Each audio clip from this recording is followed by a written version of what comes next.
I have spent almost 40 summers working in outdoor drama in various theaters, and I think it's interesting the way they came about.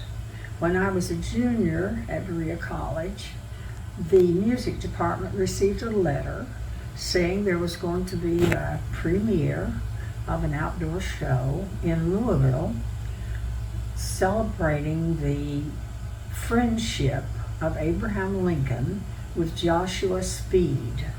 Joshua Speed and Abraham Lincoln were really good friends in Springfield, Illinois. They owned a store together.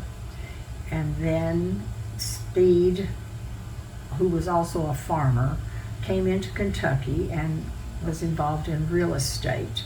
And he built a beautiful home in Louisville, which still exists. It's called Farmington, and it's near Sullivan College at the intersection of Bardstown Road and the Watterson Expressway.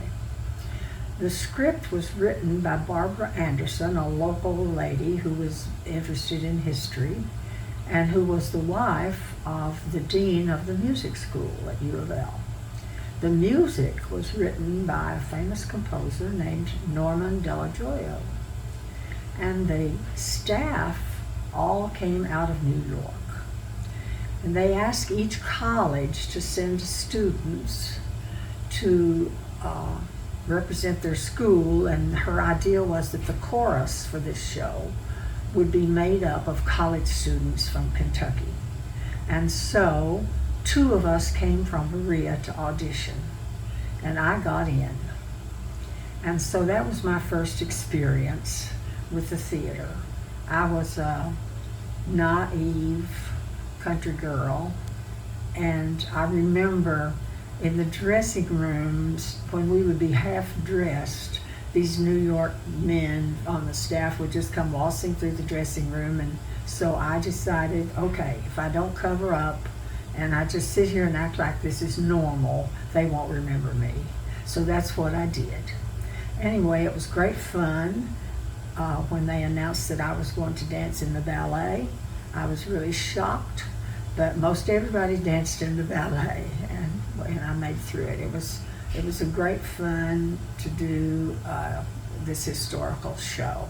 So that was in 1953.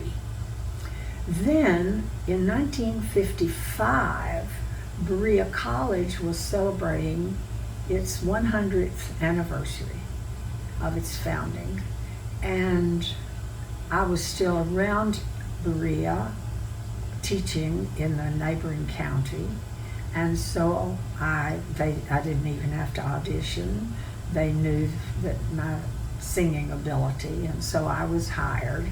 Wilderness Road, which covered the opening of Berea College and the Civil War in the battles in that area, and the difficulties they had with teaching all races together, and segregation being a new thing. And so I worked in that show at Berea, which was written by Paul Green, very famous. He had just won a big award for his play Abraham's Bosom, but it was early in that time. And he also wrote some of the music for that show, so that was a different thing for him. That show ran for 4 years, and I was in it all 4. And then that closed in 59. In 61, there was a show going to be in Louisville again, a new show called Bound for Kentucky. And I was married by then, and so my husband, Mike, and I both went to the auditions. They had run out of audition forms when we got there, but we both sang and read.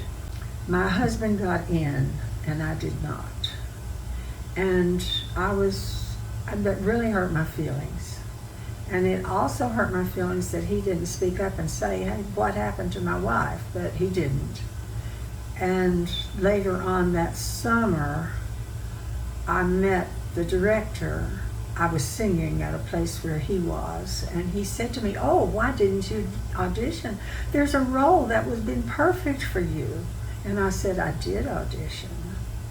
And it was a wonderful role. It was an Indian priestess a local Indian in that one scene, and so that I had to get over that. My husband having this work that I wasn't good enough to do, or there was a mistake. Then the next experience came just a couple of years later. We got a frantic phone call from a man we had worked with at Berea in Wilderness Road.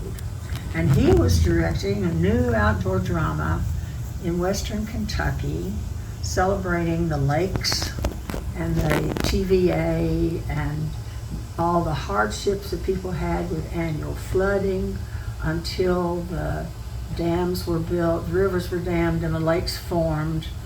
And he had hired a woman to sing this song, a part of a over the hill showboat singer. And the woman he hired really was over the hill. And she was having a lot of difficulty with the role. And he asked if I was available.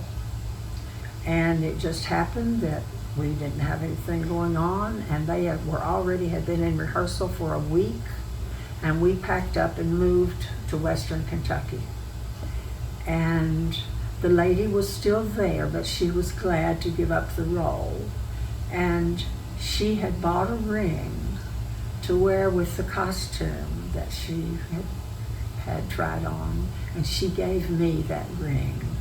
And I always thought that was the most gracious thing that anyone could do in the theater, to give a piece of yourself to the person who was replacing you because you couldn't cut it. So they found things for Mike to do. There were lots of this was a show that covered 200 years. So there were lots of little vignettes and all. But we got that show because of me. And the dress that summer was not very pretty. But the next summer I had an orange satin evening gown that was made just for me for that role. And it was a person who was supposed to not be able to sing well. And so it didn't bother me at all to not sing well because I could sing well. And so we worked there for 2 years. And so we got that job through our connection from Wilderness Road. So it kind of builds and goes on. And then we were settled in Louisville, and the neighboring town, Bardstown, decided to open a show there. My husband, it opened the year I was pregnant with my son, my first child. So he auditioned, I did not. And he got in the show. And he was in it for 4 years. And then there was a role he wanted, and he told him he would come back if he could play that role. And then I auditioned, and I played the part of his wife. So we were on the stage together as husband and wife for 30 years. And it was a wonderful time, and our children were also involved in that. And my grandchildren later on followed. And it is now in its 66th year, I believe, and still going. And after I retired from the stage, I moved backstage and worked 17 years in the costume department, and costuming the second shows, and eventually becoming the costumer for Stephen Foster also. So that's my life in the outdoor theater that comprised over 50 years, counting my backstage work.